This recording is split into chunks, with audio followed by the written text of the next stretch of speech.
你好，欢迎来到结构思考力网络课堂，带你一起学习结构会议力课程，让我来帮你摆脱低效、无效甚至是负效的糟糕会议。我是结构思考力的创始人李中秋。那在上一讲我们的序言模块呢，我们达成了个共识，什么叫高效会议啊？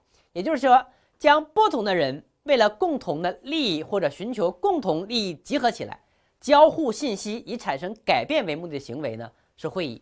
而高效的基本定义更清楚了，就是什么？投入少，产出多。那么当我们有了这样一个共识以后我们说如何才能确保我们的会议是高效的呢？那换句话说为了保证会议高效，我们至少需要遵循一些基本原则，对不对？好，那么我的问题就来了，在没有学习我们的课程之前，你是不是已经有过一些会议的原则的一些基本知识呢？好，那回忆一下，我们已经开过这么久的会议了，大致对会议是有哪些期待的，是不是？其实这些期待就是我们原则的来源。那么为了帮助大家统一语言统一对会议的期待，这里呢我们选择一些统一的原则给大家。什么原则呢？不知道你有没有读过一本书这本书呢被誉为叫会议的圣经叫做罗伯特议事规则。这本书最早出版于1876年，作者呢叫罗伯特。作品的内容非常详细，包罗万象，有专门讲主持会议的主席的规则，有针对会议的秘书的规则，当然大量的是有关于普通的参会者的规则，有针对不同意见的提出和表达的规则，有关辩论的规则，还有非常重要的不同情况下的表决规则。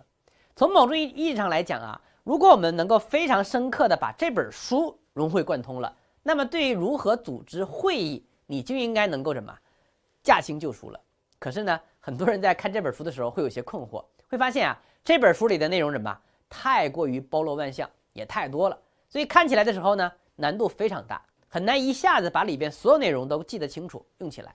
所以为了便于大家理解和记忆，在这里呢，我把这本书最重要的部分呢提炼出12个基本原则和开会的6个步骤。我稍微带大家来梳理一下，你来感受一下12个基本原则是什么呢？来，我们一起来看一下。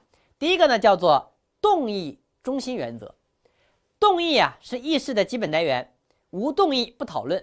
动议行动建议，可操作的行动建议要具体而明确，所有的讨论都要围绕什么？动议来展开。第二个呢叫做主持中立原则。那会议的设置呢，要设置专门的主持人，而主持人的职责是遵照规则来裁判并执行程序，尽可能不发言，不表达自己的意见，也不能对别人的意见表示倾向。主持人要什么？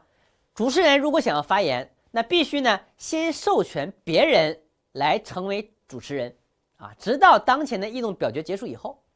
那第3个原则呢叫做机会均等原则。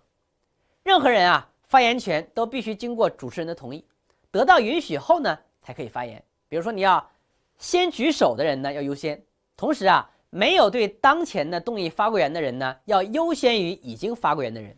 同时主持人呢要尽量让意见相反的双方轮流发言以保持平衡。第4个呢叫做立场明确原则。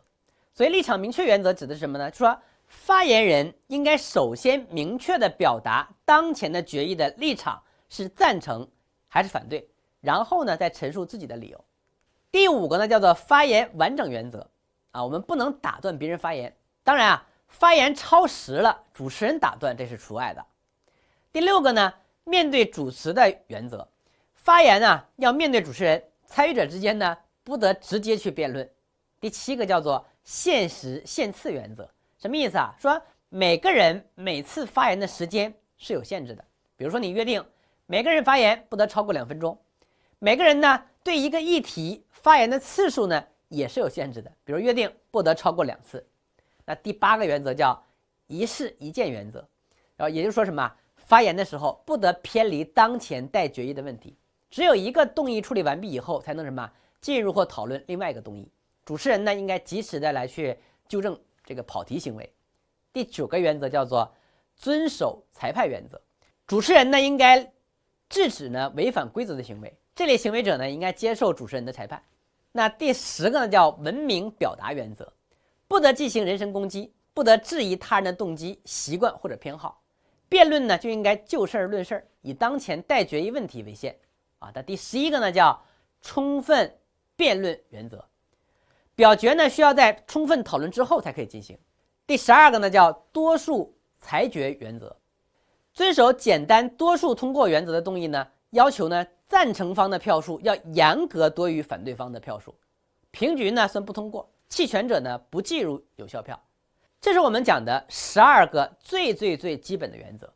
而在书中呢，开会的时候呢，还给大家提供了6个步骤。哪6个步骤呢？分别第一步叫做动议，动议呢就是行动的建议，先想怎么做，再决定做不做。第二个呢叫复议，只要有一个人复议，这个议题呢就应该进入议程，从而达成保护少数人声音的目的。第三个呢叫陈述议题，先解决当下最要紧的议题，避免然后之类的这样的事情的发生啊。第四个叫辩论，那根据我们的12条原则进行辩论，正反双方充分的表达意见。第5个呢叫做表决，如果是针对事情表决呢，建议呢举手表决；如果只是针对人进行表决呢，建议投票的时候呢不记名投票，保持与会发言者的自由，领导呢最好是最后表态。第6步呢叫宣布结果，赞成数加反对数大于 0.5， 也就是超过 50%啊。同时呢，我们考虑弃权的数和缺席的数啊。好，那整个罗伯特议事规则的主要内容呢就是这么多，说得很好，这些规则几乎适用于所有的会议。大家感觉有点怎么样？记不住，对吧？其实这本书的框架还是很结构的，但因为很多其他原因，比如说太过久远，比如说很多东西方呢对于会议的习惯不太一样，这本书呢和书中的内容呢，我们绝大多数人来讲啊都是有些困难。所以基于我对罗伯特议事规则的理解，以及在长期的结构化思维、结构化思考表达和在会议中的应用，构建了一整套结合了这12大原则、6大步骤的会议方法。接下来呢我会介绍给你，也就是说我们在上一讲已经介绍过我们的课程结构了，后边的课程呢会分成3大模块，分别会从不同的角色、不同的会议类型以及会后所要注意的事项来进行展开。所以呢他们是结合了我们的会议圣经罗伯特议事规则的12项原则和6个步骤，以及符合结构思考力的思维表达模型所打造的高效会议体系。在下一讲呢，我们就正式的进入会议，一起来看一下，当你作为会议主持人的时候，如何用 5W2H 的框架和 BP 法则设计好会议。好，我是李中秋，我们下一讲见。